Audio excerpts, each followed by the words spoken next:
सुन रहे हैं ईएफए school radio. सुप्रभात दोस्तों, ईएफए रेडियो बुलेटिन में आपका स्वागत है। ईएफए स्कूल सागर से मैं रेडियो एंकर आपकी होस्ट महक खान रेडियो बुलेटिन की खबरों को आप तक पहुंचा रही हूं, जिसमें स्कूल समाचार, चटपटी कहानियां, सैर सपाटा, अंदाज अपना अपना, बचपन की यादें, सपने और सवाल। चलो जाने कविताएं, teacher of the day, school superstar की समस्त खबरों का समावेश है। तो चलिए सर्वप्रथम बुलेटिन का श्री गणेश स्कूल समाचार से करते हैं और मिलते हैं हमारे विद्यालय की छात्रा रोशनी प्रजापति से।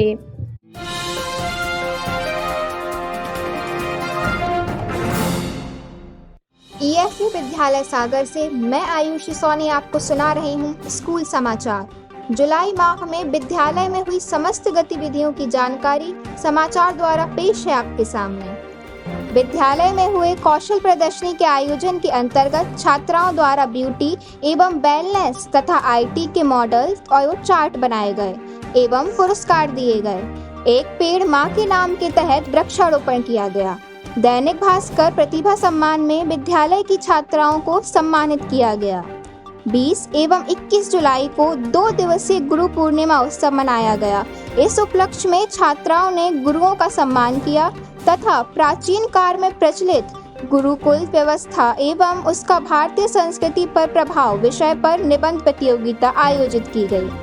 अखिल भारतीय विद्यालय परिषद द्वारा कक्षा 10वीं और 12वीं में प्रथम, द्वितीय एवं तृतीय स्थान प्राप्त करने वाली छात्राओं को सम्मानित किया गया। जिला स्तरीय पर्यटन क्विज में विद्यालय की छात्राओं ने सहभागिता दी। विद्यालय में प्रत्येक विषय के लिए मासिक टेस्ट आयोजित किए गए।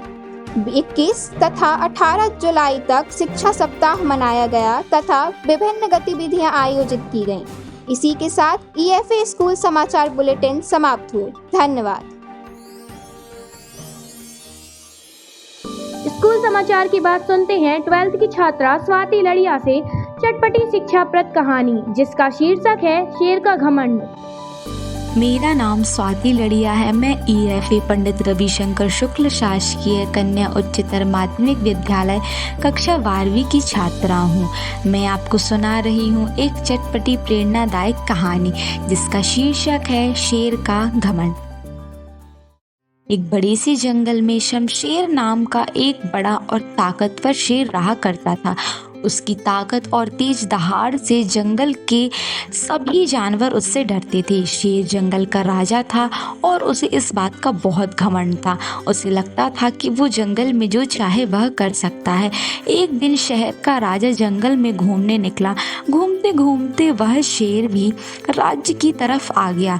वहाँ उसने देखा कि उस राज्य के राजा एक बड़े से हाथी पर आसन लगाकर अपने राज्य के चक्कर लगा रहे हैं। उसे देख शेर के मन में भी एक उपाय सूझा। शेर जंगल की तरफ वापस आ गया और उसने जंगल के सभी जानवरों को बताया और आदेश दिया कि हाथी पर एक आसन लगाया जाए। बस क्या था, शेर ने जैसे ही आदेश दिया, झट से जंगल के सबसे बड़े हाथी पर आसन लग गया।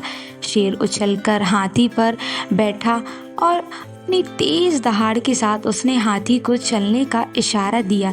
हाथी जैसे ही आगे की ओर चला तो हाथी के चलने की वजह से आसन जोर जोर से हिलने लगा और थोड़ा आगे जाने के बाद शेर धड़ाम से उस आसन से नीचे गिर गया। शेर के नीचे गिरते ही सारे जानवर जोर जोर से हंसने लगे। शेर की एक टांग भी टूट गई और फिर शेर खड़ा होकर कहता है, इससे अच्छा तो मैं पैदल ही चल लेता तो ठीक होता। मोरल ऑफ द स्टोरी, दूसरों की नकल करने से कभी कभी अपना ही नुकसान हो जाता है। इसलिए कहते हैं ना, जिसका काम उसी को साझे। इस कहानी से हमें यह शिक्षा मिलती है कि हमें कभी भी घमंड नहीं करना चाहिए। धन्यवाद। तो कैसी लगी आपको कहानी? उम्मीद है यह चटपटी कहानी सभी को पसंद आई होगी। इसी के साथ हम अपने अगले कंटेंट की ओर चलते हैं। सैर करते हैं हैजरा शिवधाम की। इस प्रसिद्ध दार्शनिक स्थल की सैर करा रही हैं हमारी साथी छात्रा रितिका शाक्य। हेलो दोस्तों, ईएफए सागर से मैं रितिका शाक्य कक्षा 12वीं से लेकर आई हूँ सैर सपाटा। तो चलिए जानते हैं खेजरा धाम के बारे में। उज्जैन महारूप के बाद मैं आपको बताती हूँ बुंदेलखंड के महाकाल, जो कि सागर संभाग से महज 24 किलोमीटर की दूरी पर स्थित है। खेजरा धाम, यहाँ उनको बुंदेलखंड के महाकाल के नाम से पुकारा जाता है और उसकी उत्पत्ति पुष्य नक्षत्र में हुई थी। इसी के चलते खेजरा धाम की मान्यता है कि पुष्य नक्षत्र में ही उस मंदिर का निर्माण होगा और पुष्य नक्षत्र में ही शिवलिंग की स्थापना की गई है। तो चलिए अब मैं आपको बताती हूँ वहाँ के मुख्य पुजारी के बारे में। शिवराम तिवारी जी, जो महाकाल लोक में 25 साल से पुजारी रहे हैं, जिन्होंने 25 साल तक महाकाल लोक की सेवा की है। उसके बाद उनके मन में आया कि हमारे बुंदेलखंड में भी महाकाल की स्थापना होनी चाहिए। उसके बाद उन्होंने बहुत संघर्ष किया और पुष्य नक्षत्र 2 मई 2022 को बाबा महाकाल की स्थापना की। आपकी जानकारी के लिए बता दिया जाए कि यह देश का पहला ऐसा मंदिर है जिसका निर्माण पुष्य नक्षत्र में किया जाता है और यह मंदिर महीने में एक बार ही बनता है। 2013 से चला आ रहा इस मंदिर का कार्य अभी भी प्रगति पर है। इस मंदिर के निर्माण के लिए 11 वर्ष हो चुके हैं और अभी भी ये मंदिर का निर्माण जारी है। और मैं अपनी वाणी को यहीं विराम करती हूँ। धन्यवाद। दोस्तों, इस अनोखे शिवधाम की महिमा सुनकर आपका भी मन यहाँ घूमने का बन रहा होगा। अगले कंटेंट को अंदाज अपना अपना के अंतर्गत रानी विश्वकर्मा के द्वारा एक मनमोहक देशभक्ति गीत सुनेंगे, जिसे सुनकर आपके अंदर देश प्रेम की भावना जागृत हो जाएगी। नमस्कार दोस्तों, मैं ईएफए सागर से रानी विश्वकर्मा आपके लिए लेकर आई हूँ एक गीत। सलाम उन शहीदों को जो खो गए, सलाम उन शहीदों को जो खो गए, वतन को जगा कर जो खुद सो गए, वतन को जगा कर जो खुद सो गए। वो थे लाडले अपनी माँ के पाले, मगर हो गए गोलियों के हवाले। आज़ादी के बदले जवानी लुटा दी, वतन के लिए जाकी बाजी लगा दी। हमारे थे अब देश के हो गए, हमारे थे अब देश के हो गए, वतन को जगा कर जो खुद सो गए। सलाम उन शहीदों को जो खो गए, सलाम उन शहीदों को जो खो गए, वतन को जगा कर जो खुद सो गए, वतन को जगा कर जो खुद सो गए। हिंदू सिख व मुसलमान थे, सलाम उनको जिनके वो संतान थे। हिंदू सिख व मुसलमान थे, सलाम उनको जिनके वो संतान थे। सलाम उनको जो बात ये कह गए, सलाम उनको जो बात ये कह गए कि बेटा गया है वतन तो रहे, कि बेटा गया है वतन तो रहे। सलाम उन शहीदों को जो खो गए, सलाम उन शहीदों को जो खो गए, वतन को जगा कर जो खुद सो गए, वतन को जगा कर जो खुद सो गए। धन्यवाद।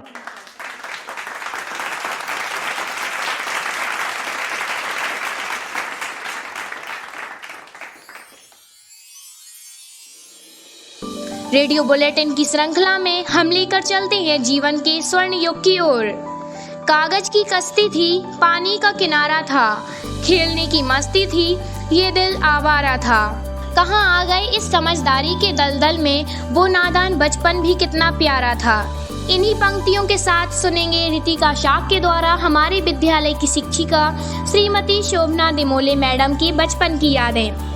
हेलो दोस्तों, ईएफए स्कूल सागर से मैं रितिका शाह के रेडियो बुलेटिन के लिए लेकर आई हूँ हमारे विद्यालय की शिक्षिका श्रीमती सोमना डिमोले के बचपन की यादें। मैडम का जन्म सागर जिले के बीना तहसील में 16 अप्रैल सन 1978 में हुआ था। उनकी प्रारंभिक शिक्षा बीना में और उसके बाद सागर जिले के महारानी लक्ष्मीबाई कन्या उच्चतर माध्यमिक विद्यालय से पूर्ण हुई है।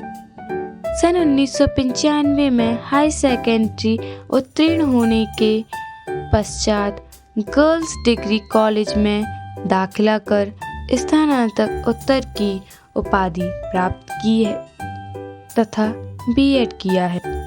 अब मैं बताती हूँ कि हमारी मैडम की शिक्षिका बनने की आगे की कहानी।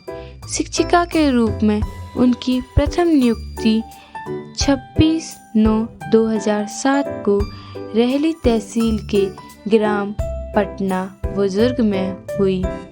वर्तमान में ईएफए स्कूल सागर में इतिहास विषय की उच्च माध्यमिक शिक्षिका के रूप में पदस्थ हैं। हमारी मैडम बताती हैं कि बचपन की कुछ खट्टी मीठी यादें आज भी उनके साथ है। जैसे वो बताती हैं कि बचपन में उन्हें खिलौने, दोस्त, गर्मियों की छुट्टी में कभी नानी के घर जाना, कभी दादी के गांव जाना बहुत याद आता है। वह बताती हैं कि ये बहुत सी यादें उनके मन को ताजगी से भर देती हैं। हमारी मैडम को बचपन में बैडमिंटन खेलना बहुत ज़्यादा ही पसंद था। वह बताती हैं कि वह स्कूल से आने के बाद घर के बाहर सहेलियों के साथ और भाई बहनों के साथ खेलना उन्हें बहुत पसंद था। मैडम को खेल कूद से भी ज़्यादा पसंद एक और चीज़ थी, वह पेंटिंग थी। मैडम को बचपन में पेंटिंग में भी बहुत रुचि थी। बचपन का महत्व बच्चों के लिए नहीं होता, लेकिन बड़े हो जाने पर हमें वही बचपन स्वर्ग योग जैसा प्रतीत होता है। धन्यवाद। लगता है बचपन की यादें सुनकर आप सभी भी अपने बचपन में डूब गए होंगे, लेकिन अभी तो बहुत कुछ सुनना शेष है। 12वीं की छात्रा माही अहरवार के द्वारा सपने और सवाल के अंतर्गत कॉमर्स विषय के शिक्षक सुमित सिंह राठौर से कुछ सवालों के जवाब प्राप्त करेंगे।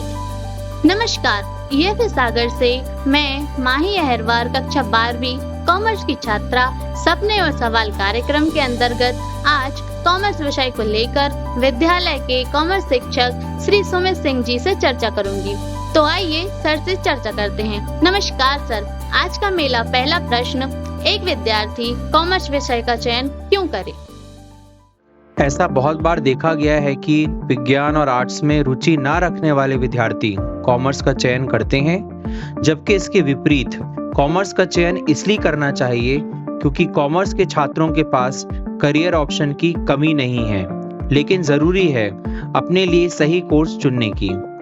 कोर्स की लिस्ट तो बहुत लंबी है, लेकिन जो कुछ लोकप्रिय क्षेत्र हैं वह हैं accountant, accountant executive, auditor, cost accountant, economist, finance manager, finance analyst, finance planner, tax auditor, tax consultant, self employment, स्वयं का व्यवसाय शुरू करें, एक कुशल एंटरप्रेन्योर बने। इसके अतिरिक्त और भी बहुत सारी फील्ड्स में कॉमर्स विषय लेकर अच्छा करियर बनाया जा सकता है। सर, कॉमर्स समूह में आपका पसंदीदा विषय कौन सा है और क्यों?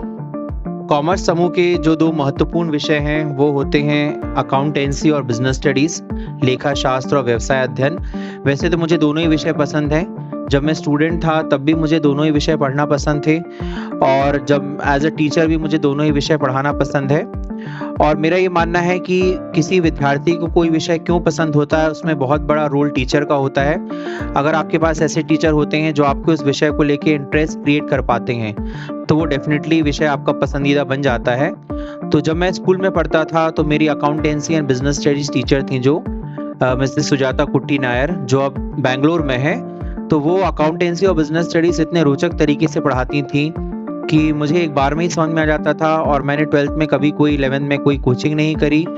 और मैं ये बताना चाहूँगा कि लास्ट में जब बोर्ड एग्ज़ाम हुआ था तो मुझे क्लास में अकाउंटेंसी बिजनेस स्टडीज़ में हाईएस्ट मार्क्स मिले थे और मैं अपने बैच के अपने क्लास का उस साल का टॉपर भी रहा हूँ। सर, अन्य विद्यालय के विद्यार्थी अधिक से अधिक कॉमर्स विषय का चयन करें, इसके लिए आप क्या सुझाव देना चाहेंगे? इसके लिए मैं ये बोलना चाहूँगा कि सबसे इसमें बहुत महत्वपूर्ण रोल स्कूल के कॉमर्स टीचर्स का है। मैं ये स्कूल के कॉमर्स टीचर से आग्रह करना चाहूँगा कि आप कॉमर्स के विषय को लेकर बच्चों में जागरूकता फैलाएं और बच्चों को कॉमर्स विषय के करियर ऑप्शंस के बारे में ज़्यादा से ज़्यादा बताएं। और जब भी आप क्लास 10th या 9th में जाएं, स्पेशली 10th में, तो आप 10th के बच्चों से ज़रूर इंटरेक्ट करें, उन्हें कॉमर्स के विषय के बारे में बताएं, कॉमर्स में जो स्कोप है करियर का उसके बारे में बताएं, ताकि अधिक से अधिक बच्चों को जो कॉमर्स को लेकर डाउट्स हैं और जिनको पता ही नहीं है वो उनके डाउट्स क्लियर हो सकें और विद्यार्थियों में कॉमर्स विषय को लेकर रुचि पैदा हो। और जब वो 11th क्लास में सब्जेक्ट सिलेक्ट करें तो वो कॉमर्स का चयन आसानी से कर सकें। सर, कॉमर्स विषय के कक्षा 11वीं एवं 12वीं के विद्यार्थियों के लिए आपका संदेश? कॉमर्स विषय के 11वीं और 12वीं के विद्यार्थियों के लिए मैं ये संदेश देना चाहूँगा। सबसे पहले मैं 11th क्लास के बच्चों के लिए बोलना चाहूँगा कि कॉमर्स एक नया सब्जेक्ट है, ये आपने कभी पहले पढ़ा नहीं है। तो जो 11th क्लास होता है वो बेस है आपका अकाउंटेंसी, स्पेशली इसमें आपके जो सवाल होते हैं, जो कॉन्सेप्ट्स होते हैं, उनको बहुत ध्यान से पढ़ें क्योंकि 12th में यूज़ होंगे और आगे भी यूज़ होंगे। और बिजनेस स्टडीज़ के भी आप कॉन्सेप्ट्स अच्छे से क्लियर करें और 11th को ध्यान से पढ़ें क्योंकि 11th आपका बेस है, इसके आधार पे आपको आगे की पढ़ाई 12th की करनी है। और जो ये आजकल एंट्रेंस एग्जाम्स होने लगे हैं सेंट्रल यूनिवर्सिटी में एडमिशन लेने के लिए, इन सब में भी 11th का सिलेबस बहुत कुछ आता है। और 12th के विद्यार्थी से मैं ये बोलना चाहूँगा कि आपका बोर्ड एग्जाम है तो आपको बहुत अच्छे से दोनों सब्जेक्ट अकाउंट और बिजनेस स्टडीज़ पढ़ने हैं। बिजनेस स्टडीज़ थ्योरेटिकल सब्जेक्ट है तो आपको इसको ध्यान से पढ़ना है। जब आप आंसर्स याद करते हैं तो पॉइंट्स में याद करना है, फिर उसके अंदर एक्सप्लेनेशन भी आपको याद करनी है। जब आप एग्जाम में लिखते हैं तो आपको आंसर्स ब्लैक पेन से पॉइंट्स में लिखने हैं, उसके अंदर एक्सप्लेनेशन करना है, आपको प्रॉपर तरीके से अंडरलाइन करना है और एक आपका प्रेजेंटेशन बहुत ही अच्छा होना चाहिए। और अकाउंटेंसी थ्योरेटिकल और प्रैक्टिकल दोनों है, तो अकाउंट्स की आप हर टॉपिक्स की थ्योरी तैयार करें अच्छे से क्योंकि एग्जाम में बहुत बार थ्योरी भी आती है। और जो सवाल है, प्रैक्टिकल क्वेश्चंस हैं, उनको अधिक से अधिक प्रैक्टिस करें। और आपके टीचर्स ने आपको बताया ही होगा, बताते होंगे कि ये टॉपिक्स इंपॉर्टेंट है, तो जो इंपॉर्टेंट टॉपिक्स हैं उनके सवालों को बार बार प्रैक्टिस करें, खूब सारे सवाल प्रैक्टिस करें। और एंड में परीक्षा के 1-2 महीने पहले पिछले 5 वर्ष 6 वर्ष के सैम्पल पेपर्स, जो बोर्ड पेपर्स हैं, उनको डाउनलोड करें, उनको प्रैक्टिस करें कि बोर्ड में किस टाइप के पेपर आते हैं, किस टाइप के क्वेश्चन आते हैं, ताकि आपकी जो प्रैक्टिस है, आपका एक्सपोजर है बोर्ड एग्जामिनेशन को लेके वो बहुत अच्छा रहे और आप बोर्ड एग्जाम में अच्छा प्रदर्शन कर सकें। और साथ साथ में जो 11th और 12th का सिलेबस है आपका, ये जो आपके CUT एग्जाम्स होते हैं, एंट्रेंस एग्जाम्स, और साथ में जो आप ग्रेजुएशन और पोस्ट ग्रेजुएशन में पढ़ेंगे उनमें भी काम आता है। तो आपको इस प्रकार से पढ़ाई करनी है और सभी विद्यार्थियों के लिए मेरी अनेकों शुभकामनाएं। सर, आपको आपका मूल्यवान समय देने के लिए धन्यवाद। धन्यवाद। सर के द्वारा सवालों के जवाब सुनकर सभी को कॉमर्स विषय के प्रति रुचि बढ़ गई होगी। अगले कंटेंट को चलो जाने के अंतर्गत विज्ञान के महत्वपूर्ण तथ्य जानेंगे कक्षा 10 की छात्रा हेमलता कुशवाहा से। नमस्कार, EFA सागर से मैं हेमलता कुशवाहा चलो जाने में लेकर आई हूँ साइंस के कुछ महत्वपूर्ण तथ्य। क्या आप जानते हैं, लार के बिना भोजन में कोई स्वाद नहीं होता। खाने का स्वाद सलाइवा मिलने के बाद ही आता है। भालू के 42 दांत होते हैं। धरती का 70% हिस्सा पानी है। पृथ्वी के 10 किलोमीटर ऊपर अंतरिक्ष है। छिपकलियां सूंघने के लिए अपनी जीभ का उपयोग करती हैं। टिड्डे के पेट में कान होते हैं। पृथ्वी के अधिकांश ऑक्सीजन महासागरों द्वारा उत्पादित होती है। मानव पेट रेजर ब्लेड को गला सकता है। इंसान के शरीर की 1/4 हड्डियां पैरों में होती हैं। अल्बर्ट आइंस्टाइन को आधुनिक विज्ञान का पिता कहा जाता है। वयस्क मानव शरीर में 206 हड्डियां होती हैं, जबकि एक बच्चे के विकासशील शरीर में 300 होती हैं। स्टेप्स मानव शरीर की सबसे छोटी हड्डी होती है, जो मध्य कान में स्थित होती है। धन्यवाद। ये आश्चर्यजनक बातें सभी को बहुत पसंद आई होंगी। अब क्रम है एक प्यारी सी कविता सुनने का। यह कविता सुना रही हैं कक्षा 12वीं की छात्रा मोहिनी पटेल। हेलो फ्रेंड्स, ईएफए सागर से मैं मोहिनी पटेल कक्षा 12वीं से लेकर आई हूँ आपके सामने समर कैंप की एक कविता। गर्मी आई, कूलर पंखे कुल्फी लाई, सूरज ज्यादा लगे भड़कने, धूप करारी लगी कड़कने, दरखत की छाया मन भाई, गर्मी आई। समर कैंप का हुआ आरंभ, विभिन्न विद्या में पारंगत हुए हम, ठंडी की हो गई विदाई, गर्मी आई। और मैं यहीं अपनी वाणी को विराम देती हूँ। धन्यवाद। दिया ज्ञान का भंडार मुझे, किया भविष्य के लिए तैयार मुझे, जो किया आपने उस उपकार के लिए, नहीं शब्द मेरे पास आभार के लिए। इन शब्दों के साथ हम जानेंगे कक्षा 12वीं की छात्रा जया देवलिया के द्वारा टीचर ऑफ द डे में विद्यालय के शिक्षक श्री करण पटेल सर को।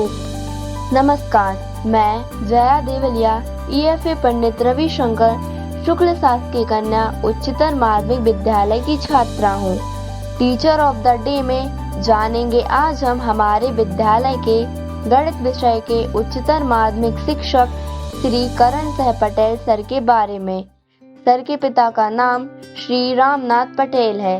सर का जन्म 12 अगस्त सन 1982 को ग्राम नंदरई, तहसील पथरिया, जिला दमोह में हुआ। सर ने प्राथमिक शिक्षा सरस्वती शिशु मंदिर हटा से एवं हायर सेकेंडरी शिक्षा शासकीय उत्कृष्ट विद्यालय पथरिया से पूर्ण की।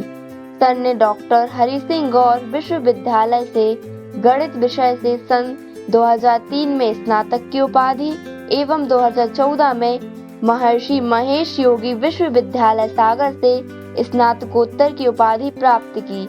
सन 2005 में पत्रकारिता से स्नातकोत्तर उपाधि प्राप्त की। सन 2006 से 2010 तक राष्ट्रीय दैनिक समाचार पत्र दैनिक भास्कर में स्थानीय संवाददाता के रूप में काम किया। सन 2007 से 2021 तक लगातार 14 वर्षों तक अतिथि शिक्षक के रूप में काम किया। सर की शासकीय सेवा में प्रथम नियुक्ति 11 अक्टूबर 2021 को शासकीय कन्या उच्चतर माध्यमिक विद्यालय रहली में हुई। इसके पश्चात 3 नवंबर 2022 को स्वैच्छिक स्थानांतरण लेकर ईएफए पंडित रविशंकर शुक्ल शासकीय कन्या उच्चतर माध्यमिक विद्यालय सागर में कार्यभार ग्रहण कर एक आदर्श शिक्षक के रूप में अपनी सेवाएं दे रहे हैं। सर बहुत ही रोचक तरीके से अध्यापन कार्य कराते हैं तथा अपने दायित्वों एवं प्रभार को पूर्ण लगन के साथ करते हैं। धन्यवाद। अब समय आ गया है हमारे रेडियो बुलेटिन के अंतिम कंटेंट को स्कूल सुपरस्टार के रूप में सुनने का, जिसे सुना रही हैं कक्षा 10वीं की छात्रा। नमस्कार, ईएफए स्कूल से मैं वैष्णवी चढ़ार आपको मिलाती हूँ स्कूल सुपरस्टार छात्रा जिया यादव से और जानेंगे इनके सुपरस्टार बनने का सफर। हेलो जिया, कैसी हैं आप? मैं बढ़िया हूँ। आप कक्षा 9 की विद्यालय की टॉपर छात्रा रहीं। इसका श्रेय आप किसको देना चाहेंगी? मैं इसका श्रेय अपने विद्यालय के प्राचार्य महोदय जी, सभी विषय शिक्षक जिन्होंने बहुत अच्छे से अध्ययन कराया एवं अपने माता पिता को देना चाहूंगी जिन्होंने मुझे आगे बढ़ने के लिए प्रेरित किया। आगे आप कौन से विषय में अपना कैरियर बनाना चाहेंगी? मैं अपना आगे का कैरियर आर्ट विषय लेकर बनाना चाहूंगी जिससे मैं आसानी से यूपीएससी की तैयारी कर सकूं। हम छात्राओं को कठिन विषय को सरल बनाने के लिए कैसे अध्ययन करना चाहिए? कठिन विषय को अधिक समय देकर, कठिनाइयों को विषय शिक्षक से पूछकर तथा गणित के सूत्र याद करके बार बार लिखने का प्रयास करना चाहिए। आप हमें अपने अध्ययन करने का तरीका तथा पेपर हल करने का तरीका बताइए। टाइम टेबल के अनुसार अध्ययन कार्य करना चाहिए। कठिन विषय को सुबह उठकर याद करना चाहिए। एग्जाम टाइम में रिवीजन करके पेपर सॉल्व करना चाहिए और साफ स्वच्छ लिखावट में लिखना चाहिए और हमें यह प्रयास करना चाहिए कि कोई भी प्रश्न छूटे ना। इस तरह हम अपने रिजल्ट को इम्प्रूव कर सकते हैं। Thank you. दोस्तों, अब समय हो चला है हमें रेडियो बुलेटिन से अलविदा कहने का। आपको यह रेडियो बुलेटिन ज़रूर पसंद आया होगा। बाय बाय दोस्तों।